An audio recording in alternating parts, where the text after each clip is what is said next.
एक दिन गौतम बुद्ध अपने शिष्यों के साथ एकदम शांत बैठे हुए थे। उन्हें इस प्रकार बैठे हुए देख शिष्य चिंतित हुए कि कहीं वह अस्वस्थ तो नहीं है।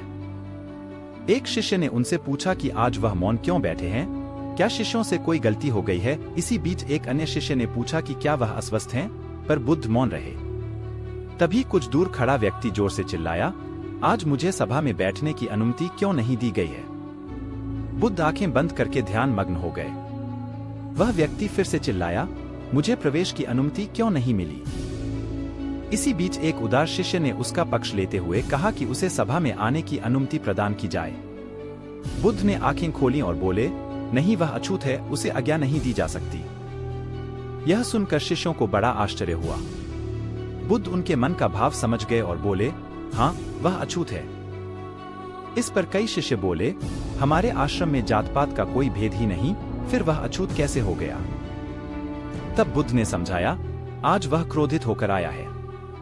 क्रोध से जीवन की एकाग्रता भंग होती है। क्रोधी व्यक्ति प्राय मानसिक हिंसा कर बैठता है, इसलिए जब तक वह क्रोध में रहता है तब तक अछूत होता है। इसलिए उसे कुछ समय एकांत में खड़े रहना चाहिए। क्रोधित शिष्य भी बुद्ध की बातें सुन रहा था। पश्चाताप की अग्नि में तपकर वह समझ चुका था कि अहिंसा ही मनुष्य का महान कर्तव्य व परम धर्म है। वह बुद्ध के चरणों में गिर पड़ा और कभी क्रोध न करने का प्रण लिया। आशय यह है कि क्रोध के कारण व्यक्ति अनर्थ कर बैठता है और पश्चाताप उसे बाद में होता है, जिसका कोई लाभ नहीं मिलता। इसलिए हमें क्रोध नहीं करना चाहिए। असल मायने में क्रोधित व्यक्ति अछूत हो जाता है और उसे अकेला छोड़ देना चाहिए। क्रोध करने से तन, मन और धन तीनों की हानि होती है। क्रोध से ज्यादा हानिकारक कोई और वस्तु नहीं है।